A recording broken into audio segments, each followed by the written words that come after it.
Welcome to Royale Installation. In today's video, we'll take you through a complete kitchen rewiring from scratch.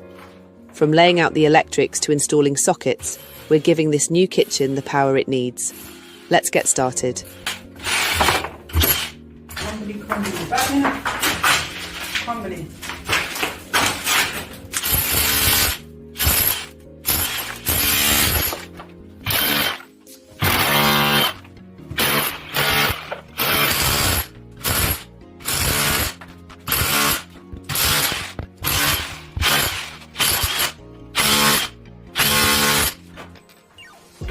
When you cut out a socket,